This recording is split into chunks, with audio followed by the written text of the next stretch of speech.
Es un pedazo de sábana de color marfil claro, con leves marcas más oscuras. ¿Realmente se trata de la imagen de Jesucristo momentos después de su crucifixión, como creen muchos? Las manchas son de verdad su sangre. Según las pruebas de datación por medio del carbono 14 que se han divulgado ampliamente, no. De hecho, afirman que el lienzo de unos 14 pies, algo más de 4 metros de longitud, es una astuta falsificación medieval. Sin embargo, informaciones recientes han suscitado serias dudas sobre la precisión de la datación con el método del carbono. Una vez más, los científicos están dedicando todos sus esfuerzos a encontrar una respuesta a la antigua pregunta: ¿es esta una imagen de Jesús crucificado? La tecnología moderna ha abierto nuevas vías para poder conocer en profundidad la historia de la Sábana Santa. El misterio del Santo Sudario. Catedral de Turín, Italia, 1998.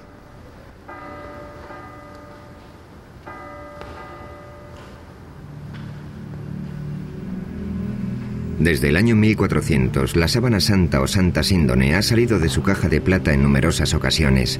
Se ha colgado de los balcones para celebrar bodas a innumerables peregrinos.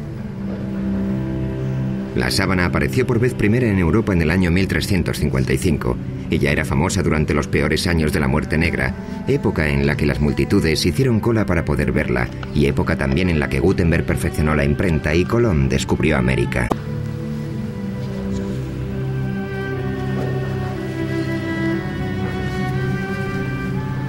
En aquel momento escaseaban las herramientas científicas y las falsificaciones estaban a la orden del día, por lo que resultaba imposible resolver la cuestión de la autenticidad del lienzo. El público en su gran mayoría aceptaba que la sábana era auténtica, pero el debate entre ciencia y religión no había hecho nada más que empezar. En 1898, la Iglesia permitió que se examinara la sábana a través de la mirada imparcial de un nuevo invento: una cámara.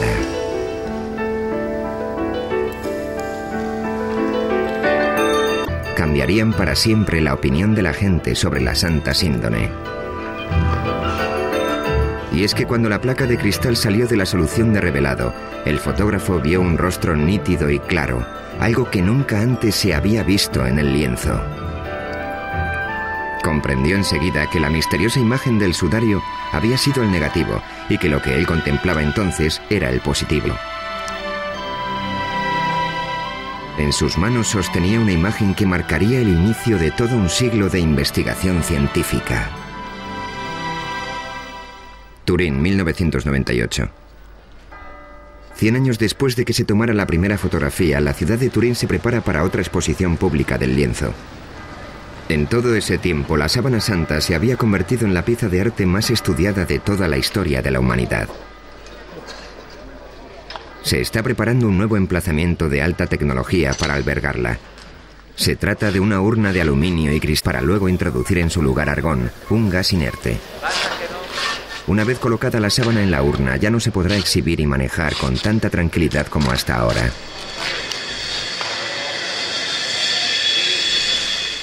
Toda esta actividad puede resultar sorprendente si consideramos que las pruebas efectuadas con el método del carbono son correctas y la sábana. ¿Es solo fe ciega o realmente existen motivos para dudar de los descubrimientos científicos? El lienzo vuelve a estar en el centro de la polémica. Existe una entrada lateral sin señalizar y los guardias garantizan el acceso restringido a la sala.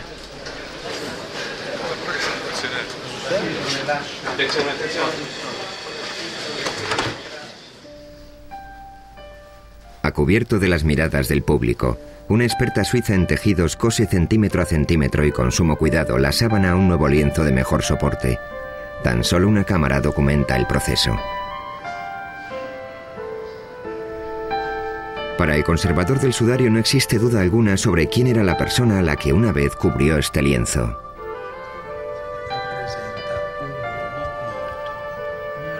Esta imagen representa a un hombre que murió a causa de la tortura de la crucifixión. Después está la imagen anatómicamente correcta de un hombre visto de frente y de espaldas. Y en tercer lugar, lo que parecen ser manchas de sangre. Las manchas de sangre coinciden con las descripciones bíblicas de la sangre y cómo llegó la imagen a la sábana. El misterio constante que rodea todas estas preguntas ha supuesto un reto para los científicos a lo largo de muchas generaciones. Los estudiantes de esta universidad en Glendale, California, disponen de un enfoque especial del debate que está teniendo lugar sobre la sábana santa. Su profesor, Angelo Montante, utiliza el lienzo como herramienta de enseñanza. Es uno de los objetos de cultura más sorprendentes que podemos encontrar en la historia de la civilización occidental. De él se pueden extraer numerosas pistas que nos ofrecerán una perspectiva del pasado. La Biblia no da detalles sobre la crucifixión de Jesús de Nazaret, pero permitidme llamar vuestra atención sobre esta mancha de aquí, que indica que hubo derramamiento de sangre. Si las pinturas clásicas fueran correctas, los clavos le atravesaron la palma, pero no fue así. Se los colocaron en las muñecas, y hay una razón para ello. Sabemos que esto se debe a que, según las investigaciones de un médico francés, hace años un médico francés que experimentaba con cadáveres consiguió determinar que la palma no puede sostener el peso de un ser humano. El clavo, por tanto, tenía que estar situado en la región metacarpiana de la muñeca. Y hay otro dato importante a este respecto. Si a una persona le clavas un objeto punzante en esta zona, el nervio medio, en esta figura, no se aprecian por ningún lado los pulgares. Esto es algo muy preciso. ¿Cómo es posible que un falsificador lo supiera?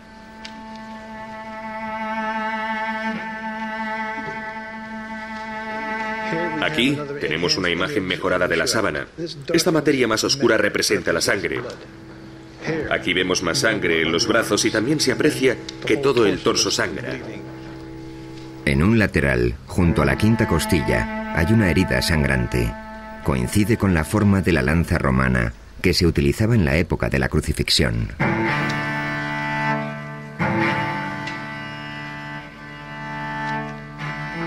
En la sábana hay mucha sangre, tanta que no puedes evitar asombrarte de la crueldad de los romanos, que tanto dolor le causaron a este hombre.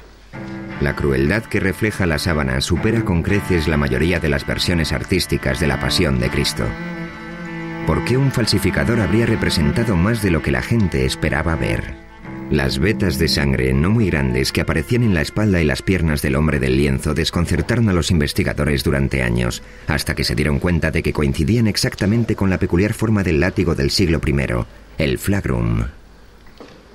Lo que tengo en la mano es una réplica de un instrumento de tortura romano llamado flagrum. Al final de cada correa podéis ver unas pesitas.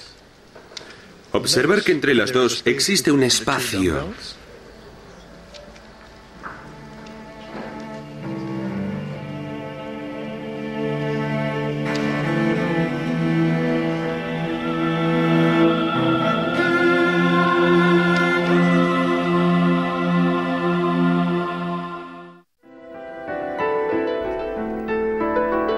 A finales de la década de los 70, un grupo de científicos presionó a la Iglesia para que les dejara examinar la sábana con las tecnologías más avanzadas. Al final llegaron a un acuerdo y el proyecto de investigación de la sábana de Turín, STURP, comenzó sus actividades. El STURP se constituyó con el propósito fundamental de examinar la sábana para determinar cómo se formó la imagen que ha quedado en ella. Pero nos encontramos con un gran problema. Nunca podríamos ver lo que íbamos a examinar hasta que no lo tuviéramos allí. Era como una expedición a una zona desconocida de la jungla. Llevamos con nosotros una gran cantidad de tecnología, casi todos los instrumentos imaginables de que disponíamos para determinar cómo se había formado la imagen. Pensé que iba a poder entrar en la habitación, acercarme a la sábana descubierta, mirarla de cerca, ver las pinceladas y marcharme a casa. Bern Miller era otro de los científicos que tomó parte en este proyecto. También La persona que me habló de la sábana de Turín fue Barry Schwartz. Pensé que se trataba de un cuento de hadas o algo así. Pero el objetivo del STURP era descubrir el mecanismo que había provocado la aparición de una imagen en un trozo de sábana y no en confirmar que el lienzo era en realidad el sudario de Cristo. Así que, relevados de esa responsabilidad, podíamos verla de un modo más objetivo. Por aquel entonces yo no sabía lo que era esa sábana, jamás había oído hablar de ella. El miembro del STORP, Don Lin, decidió abandonar por un tiempo su trabajo diario como director del JPL, el programa de imágenes digitales de la NASA. En aquel momento estábamos trabajando en el programa Vikingo, que consistía en un aterrizaje suave en Marte. Básicamente tuvimos un día para montar el equipo, para desembalarlo, armarlo y calibrarlo. Se suponía que en torno a la medianoche de aquel día nos entregarían la sábana, y serían las 11 o incluso un poco antes, algo muy raro, cuando bajaron el lienzo por el pasillo hasta la sala donde nos encontramos.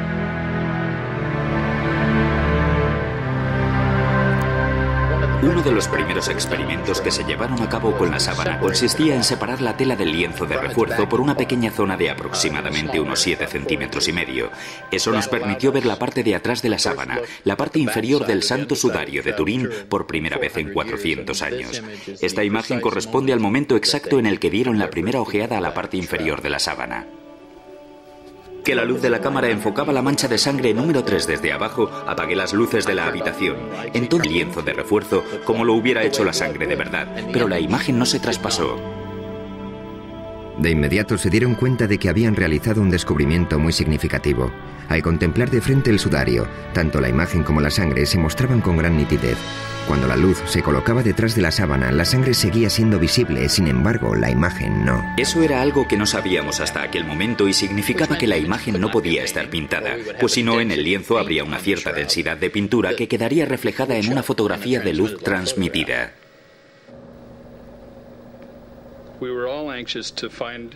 Todos estábamos deseando averiguar si la sangre era real o no. Cuando examiné por primera vez el lienzo, durante todas esas pruebas, no creí que la sangre fuera real.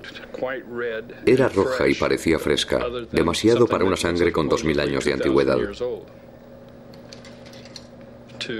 Para determinar si era real, tomamos muestras en una cinta de superficie adhesiva y la examinamos en el laboratorio más tarde. Pasaron varios meses antes de que determináramos que era sangre de verdad. En la siguiente diapositiva vemos la sangre sobre el entramado de la tela, los micropuntos de esta foto. ¿Es esta la sangre de Jesús? ¿Es la sangre de otra persona que fue crucificada por los romanos? ¿O es la sangre de un hombre inocente utilizada para crear un engaño tan extraordinario? Una de las teorías de la formación de la imagen en la sábana afirmaba que podía ser una quemadura, porque su color es muy similar al que aparece con el uso en una funda de una tabla de planchar. A una luz normal, la quemadura y la imagen parecen idénticas. Las quemaduras emiten deseosas de las quemaduras que había en el sudario, pero ni rastro de la imagen del cuerpo, lo que demostraba que no podía ser una quemadura. Y en lo referente a Kep fueron descartando una posibilidad tras otra. Los análisis microscópicos de los hilos determinaron que el cambio de color de los mismos se debía a un cambio químico, a una oxidación deshidratada, pero no sabemos qué es lo que lo origina. Las manchas de la sábana son prácticamente imperceptibles y muy complejas. Observándolas veremos que mientras una fibra ha perdido su color, la que está junto a ella lo conserva. No obstante, cada fibra mide 1/10 parte del diámetro del cabello humano. Y en algunos lugares, la imagen penetra tan solo 5 centésimas de milímetro. No hay un método conocido para reproducir tales marcas en una tela. En los últimos años se han descubierto imágenes muy tenues de flores en la propia sábana. De este área de investigación se han ocupado con gran entusiasmo el doctor Alan Wanger, de la Universidad de Duke, y su esposa Mary. Wanger desarrolló la hipótesis de que ciertas imágenes del cuerpo plasmadas en el lienzo eran impresiones de flores. Esta idea se le ocurrió a partir del trabajo del físico alemán Oswald Scheuermann. Él reparó en ese detalle, pero al principio yo no me di cuenta de qué me hablaba. Sin embargo, un poco más tarde me fijé en la imagen de una flor que se parecía mucho a un crisantemo.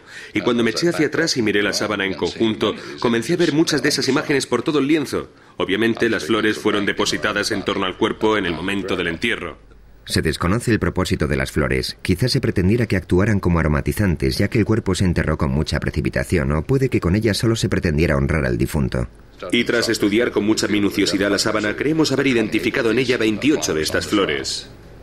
Wanger estudió los detalles del lienzo y los comparó con fotografías de plantas vivas que se asemejaban a las de la sábana.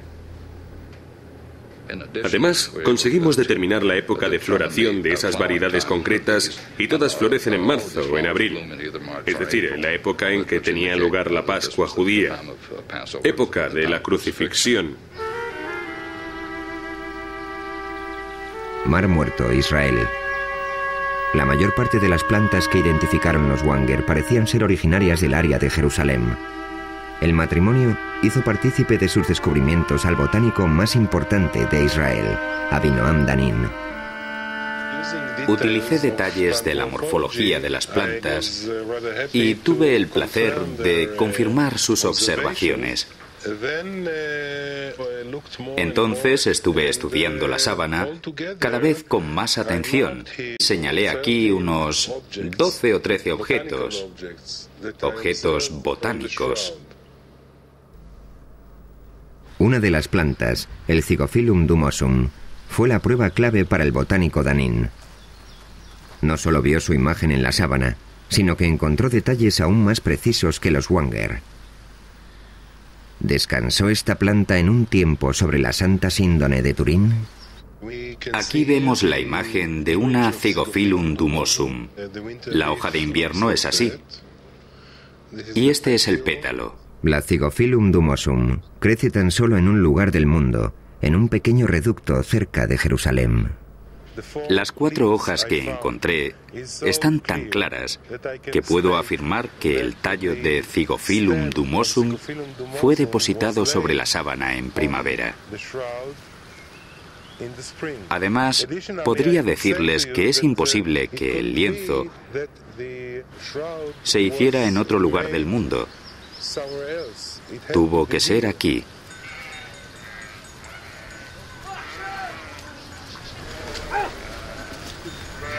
Y si había flores en torno al cuerpo, también tendría que haber polen. El polen puede durar miles de años, y a través del microscopio se pueden diferenciar y distinguir todas las variedades. Eran pistas demasiado pequeñas para el ojo humano, que esperaban la llegada del detective apropiado. En 1973, el criminólogo suizo Max Frey obtuvo una autorización para tomar muestras del polen del tejido de la sábana santa y las conservó en portaobjetos de cristal. Este hombre, que contaba con una formación en botánica, pasó años analizando su contenido de polen. Falleció antes de poder terminar y publicar sus conclusiones, pero otros continuaron su labor. Con la ayuda de las tecnologías más novedosas, pueden identificar con exactitud cada grano de polen y averiguar a qué planta corresponde. Uri Baruch es el experto en polen más importante de Israel. Trabaja con el Dr. Danin y se encarga de calcular el tipo. Que también había algunas bayas con el mismo tipo de polen, pero todavía no las hemos encontrado. Es el primer caso que vemos de este tipo de polen. El objetivo es determinar exactamente qué plantas rodeaban el cuerpo y cuáles eran las especies predominantes. De los 58 tipos de polen identificados hasta el momento, 28 de las plantas que los producen tan solo existen en Oriente Medio, prueba de que la sábana pasó aquí una parte de su historia. Muchas las vidas de los habitantes de la región, como por ejemplo la Fagonia mollis. Los bizantinos establecidos al sur del Sinaí utilizan las hojas de la Fagonia mollis para sanar heridas superficiales. Toman los tallos y las hojas verdes, los queman y usan la ceniza para colocarla sobre. La llaman uraga.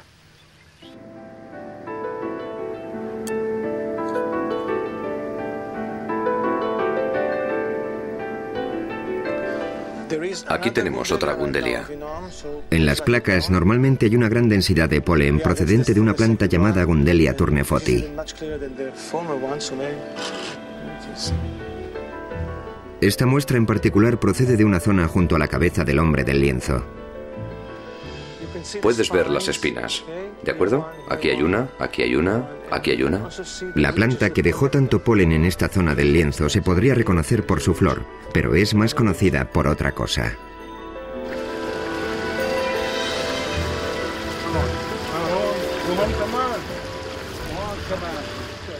Tengo que utilizar Mirelia torneforti.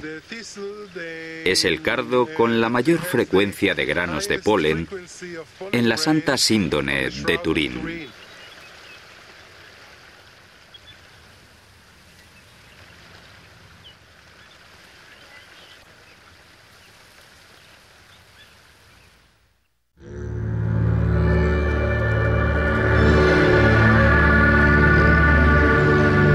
En este monasterio ortodoxo griego, en las profundidades del desierto del Sinaí, encontramos una pintura muy especial de Jesucristo conocida como el Pantocrátor. Muchos investigadores están convencidos de que se pintó tomando como referencia la sábana santa. El retrato data del siglo VI.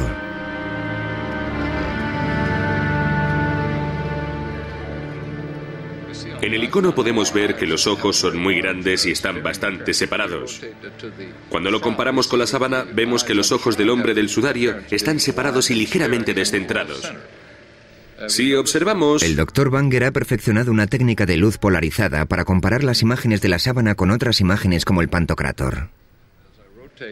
Si giro el filtro mientras miro estas imágenes en la pantalla, una se difuminará en la otra. Hacemos esto para comprobar la exactitud de las comparaciones. En el icono observamos lo que parece ser una lágrima que corre por la mejilla en este punto. Si rotamos la sábana descubrimos que en realidad hay una mancha, posiblemente de sangre, en el mismo lugar. Si bajamos hasta la punta de la nariz en el icono y luego pasamos a la sábana, comprobaremos que la configuración de la nariz es prácticamente exacta. En cuanto a los labios del icono, se aprecia que están agrietados. Y si contemplamos los detalles de la sábana, comprobaremos que todas esas marcas son prácticamente visibles.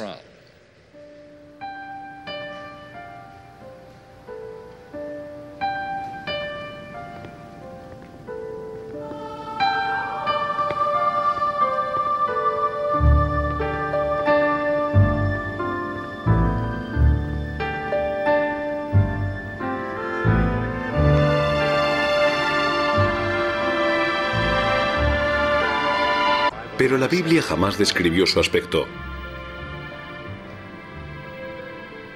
¿Cómo sabemos cómo era? ¿Cómo sabemos que llevaba barba y que tenía el pelo largo? ¿De dónde sacaron los artistas su iconografía? Jesús en la pintura. ¿Existe una fuente común para la representación de esta imagen que todos conocemos tan bien? Cada artista tiene su propia visión del hombre, en actitud sufridora o triunfante, del redentor o del humilde. Sin embargo, a lo largo de los siglos los artistas se han atenido a ciertos parámetros que nos permiten identificar al hombre como Jesús.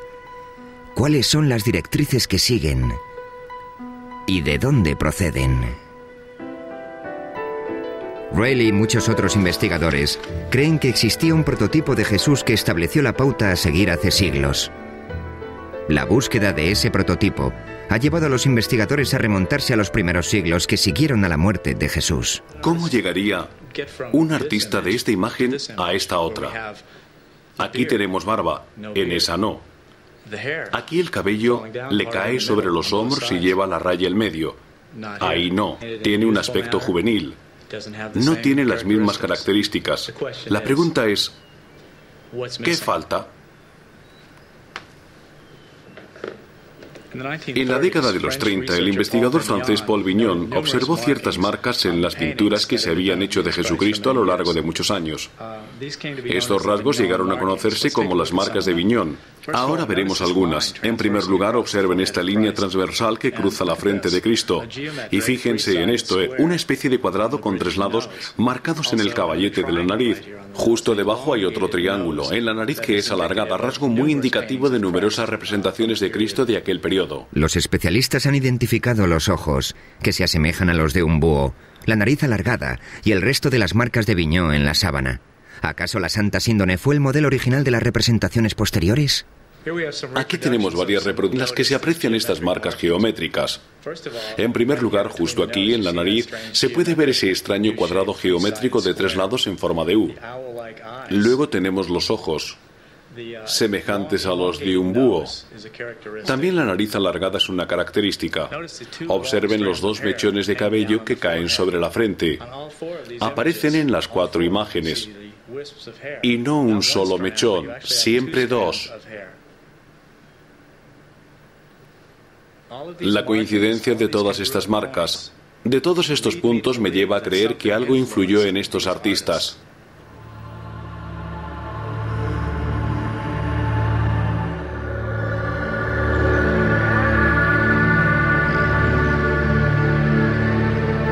Si la sábana es el sudario de Jesús, entonces su peregrinaje comenzó aquí, en el lugar donde Cristo murió. En la ciudad moderna de Jerusalén, el pasado sigue vivo. Muchas de las costumbres que aquí se practican aún son un reflejo del mundo antiguo.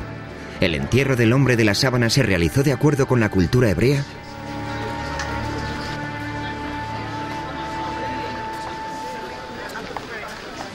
Rabbi Misha Halpern nació en los Estados Unidos y lleva muchos años viviendo en Israel. Está especializado en la vida judía durante el siglo I. Esta es la Vía Dolorosa. Mide algo más de 1,5 kilómetros de longitud.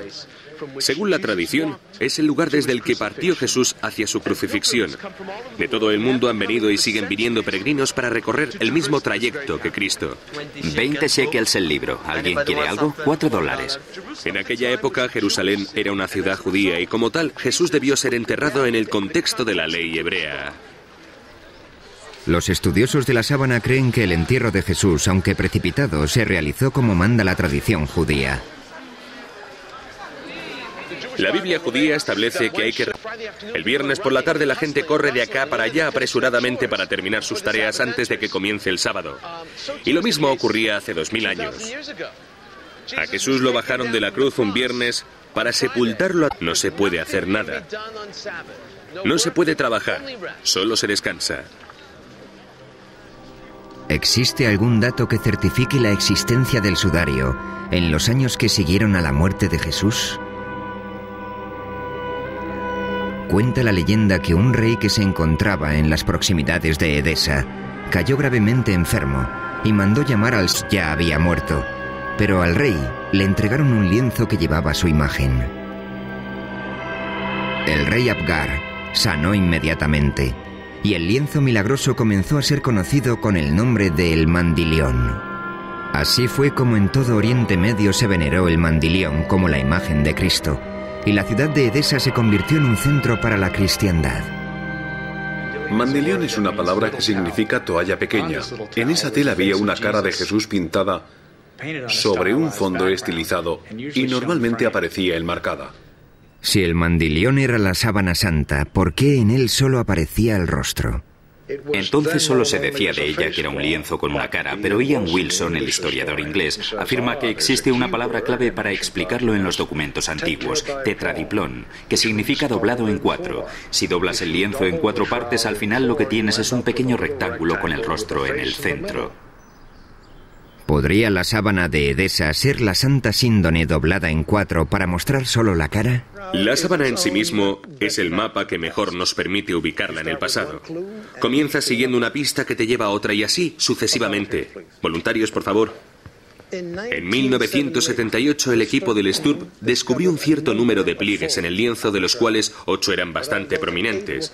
Fotografías con luces de descomposición demostraron que sí, que por supuesto la fotografía no puede decirnos cuándo se hicieron, pero de lo que sí da fe es de que al menos una vez en su existencia ese lienzo se dobló 8 veces.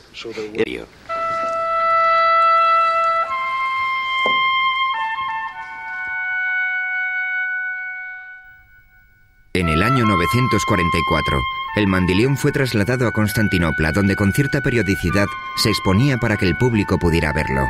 Allí mismo, en el año 1203, un caballero francés de la Cuarta Cruzada dijo haber visto la imagen del cuerpo de Cristo en un lienzo. Los cruzados saquearon a Europa. En este punto finaliza de forma radical el rastro del mandilión y comienza la historia de la sábana santa.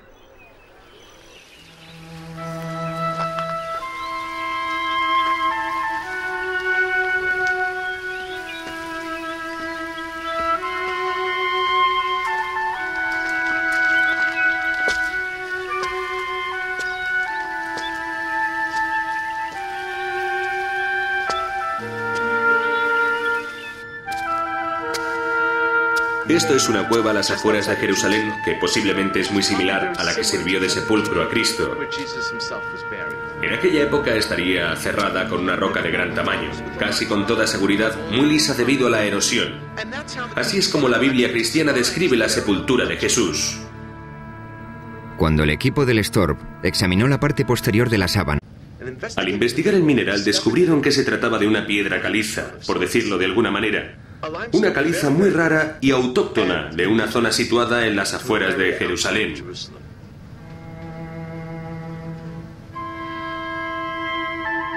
La Santa Síndone está cubierta de sangre, así que deberíamos preguntarnos ¿por qué no lavaron el cuerpo de Jesús como exige el entierro tradicional de la ley judía? Cuando un cuerpo sangra mucho, no se purifica con agua por temor a eliminar toda la sangre. Esa sangre tiene que purificarse con el cuerpo. Incluso hoy en día, cuando en las noticias informan de una acción terrorista en Israel, por ejemplo, inmediatamente acuden al lugar los rabinos y la gente reza y recogen la sangre de las víctimas que está en el suelo para poder enterrarlas adecuadamente. según la Biblia cristiana, en la tumba se encontraron 2 lienzos, el sudario y otra sábana. Se creía que la segunda había cubierto el rostro de Jesús justo después de que lo bajaran de la cruz. Simón Pedro vio la sábana en el suelo y también el sudario con que le habían cubierto la cara. No estaba en el suelo con el resto de la sábana, sino doblado en un lugar aparte. Este lienzo, que recibe el nombre de sudarium, se puede encontrar hoy en día en Oviedo, ciudad situada al norte de España. Jorge Rodríguez es miembro del Centro de Estudio Español de la Sábana Santa. Y Mark Gussin ha escrito hace poco un libro sobre el sudarium y su relación con la Santa Síndone.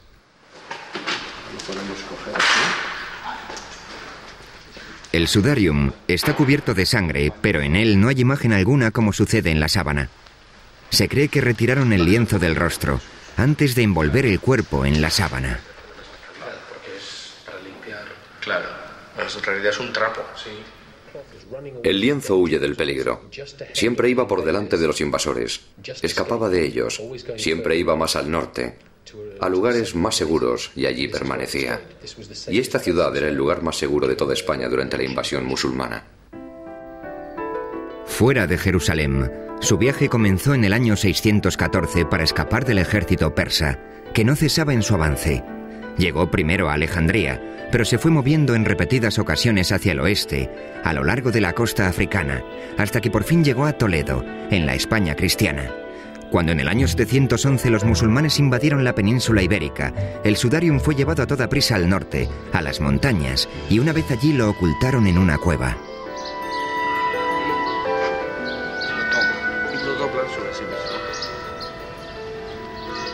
Con ayuda de una réplica, los investigadores muestran cómo se colocó la sábana alrededor del rostro, de forma que absorbiera la sangre y otros fluidos de acuerdo con la costumbre hebrea, siempre respetando el precepto de cubrir el rostro de una víctima de la violencia y de mantenerlo tapado para que la sangre no se separara del cuerpo. Esto supone que ha estado cogido así, al pelo. Estas manchas son especialmente de la sábana que reproduce la espalda del cuerpo en el dorso. Son las manchas de la sangre que emanó de las heridas producidas por la corona de espinas y que quedó en el pelo. Y aquí son las mismas exactamente. Recientemente el doctor Alan Banger ha efectuado un análisis con la ayuda de un vídeo casero que revela las notables similitudes entre el sudarium y la sábana santa. Es el rostro de la sábana superpuesto al del sudarium. Esta es la que aparece más marcada y una de las que más fácil resulta localizar es esta de aquí. Si bajamos a la zona de la nariz, vemos que existen coincidencias aquí abajo, y si nos movemos hacia la zona del pelo, aquí, también vemos que las manchas de sangre coinciden. La sangre hallada en el lienzo de Oviedo era del tipo AB, idéntica a la que se encontró en la sábana. Sabemos a ciencia cierta que el sudarium lleva en España desde el siglo VII. Este hecho contradice los resultados de las pruebas de datación con el método del carbono 14 que establecen su origen hace 600 años. El libro de testamentos que se encuentra aquí en la catedral remonta a los orígenes del sudarium del siglo I y que fue uno de los sudarios que se utilizaron para cubrir el cuerpo de Cristo en el sepulcro o justo antes de introducirlo en él. 1988, las pruebas del carbono 14 concluyeron que el lienzo no tenía más de 600 años de antigüedad. Parecía que tal afirmación pondría fin a todas las... Aventuraron muchas teorías que exponían la posibilidad de que las pruebas se equivocaran, pero muy pocos científicos estaban convencidos de ello. Entonces, un microbiólogo, el Dr. Garza Valdez, anunció un descubrimiento significativo. Sobre las fibras de este antiguo lienzo encontró el carbono. En 1996, realizó unas pruebas a varias fibras de la sábana y observó que había una capa de material suficiente para poder desviar de forma ante el carbono 14. La contaminación bacteriana es algo de lo que no eran conscientes las personas que llevaron a cabo la datación con el método del carbono. De hecho, no creo que nadie conociera su existencia hasta que Garza Valdez descubrió esta posibilidad. Y aunque lo hubieran sabido, los procesos de limpiado que utilizaban no lo hubieran tenido en cuenta. Así que no había modo alguno de que hubieran podido establecer con total exactitud la fecha de origen del material de la sábana. Cuando comenzaron a cuestionarse los resultados de la datación mediante del tejido original. Cuando el procedimiento para separar la celulosa de la película bioplástica esté bien determinado, creo que estaremos preparados para ofrecernos a realizar otra datación de la sábana con el método del carbono 14. Que de demostrarse, desestimaría todos los resultados obtenidos hasta el momento, la radiación. Si lo que dicen los físicos es correcto, es una imagen proyectada. En otras palabras, casi vienen a decir que quizás el cuerpo estuviera flotando en medio del sudario y que toda la proyección incidía en ángulos rectos en el cuerpo. Esta imagen está directamente tomada del cuerpo, que está paralelo a la gravedad. Es algo tan extraordinario que la única explicación posible es que se trate de fenómenos de radiación. La radiación puede ser el único modo de explicar los recientes descubrimientos, según los cuales la imagen sería como una placa de rayos X que revela estructuras internas del cuerpo. Ahora estamos viendo los huesos, los metacarpianos, que son estos. Pero lo más sorprendente es que cuando nos movemos hacia la zona de la muñeca y vamos superponiendo la radiografía, podemos identificar todos los huesos de la muñeca de la sábana de Turín. Vemos que los rasgos del esqueleto en la profundidad del cuerpo y demás está formada básicamente por esta notable y única situación de radiación. Si superponemos una calavera al rostro que aparece en la sábana, vemos que se aprecian estructuras internas con notable claridad.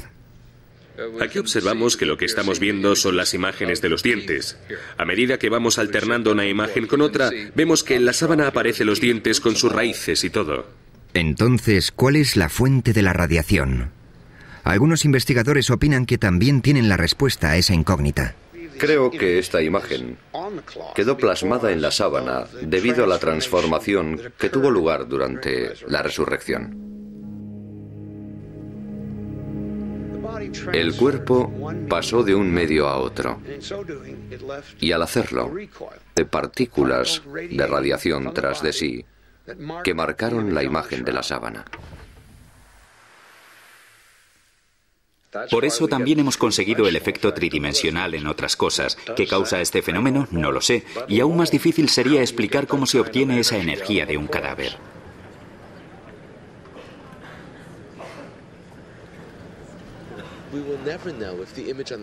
Nunca sabremos si la imagen que se ve en la sábana santa era la de Jesús. La fascinación que produce el lienzo en sí mismo es que nos vincula a todos con una muerte, con la muerte de una persona. Esta sábana simboliza los grandes temas que representa la vida tras la muerte. ¿Hay un mundo después de la muerte? ¿Cuál es el significado de la sábana? No creo que sea esencial para la fe de nadie, pero en el mismo capítulo 20 del Evangelio de Juan, en el que se narra el descubrimiento del sudario en la tumba vacía, también podemos leer las dudas de Tomás. Creo que en el siglo XX sigue habiendo mucha gente cuyos certificados de nacimiento espiritual son de Missouri, es decir, que tienen que ver para creer.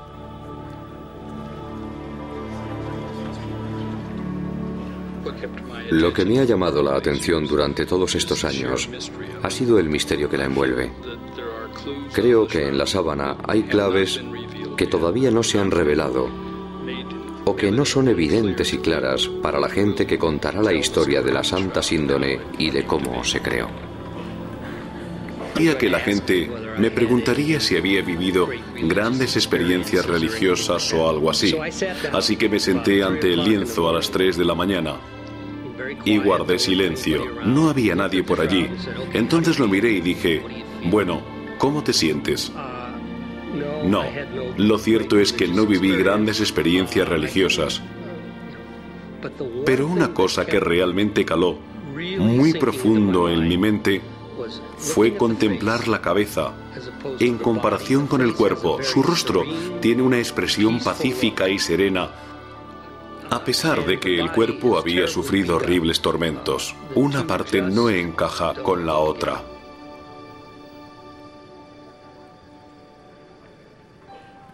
Nuestro equipo pasó cientos de miles de horas estudiándola y después de todo ese tiempo, al recordar que nuestro principal objetivo era determinar cómo se formó la imagen, hubimos de reconocer que no teníamos nada. No podíamos responder a esa pregunta. En definitiva, podíamos decir lo que no era, pero no podíamos decir lo que era.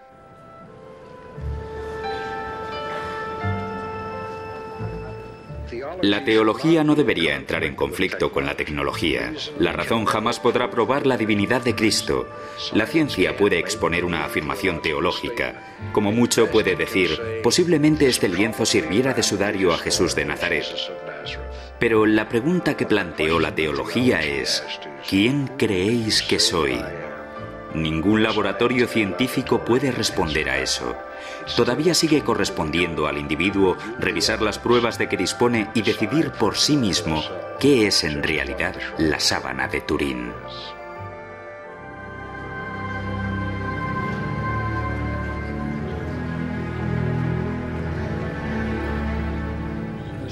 La sábana santa de Turín ha causado en mi vida una impresión más profunda que cualquier. He terminado con ella y espero que siga siendo el centro de mis esfuerzos durante el resto de mi vida.